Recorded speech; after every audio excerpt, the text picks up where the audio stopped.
Ito yung kanilang plain burger. Hindi pa ito yung brioche nila. Ito rin yung kanilang burger patty na sila rin mismo ang gumagawa. So, meron silang plain, meron silang brioche. Siyempre, mas special yung brioche nila. So, try na natin.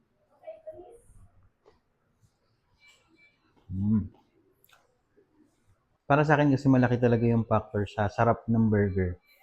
Nanggagaling din sa tinapay. 70% ng burger ay yung tinapay. So, kailangan yun ang unang-unang masarap.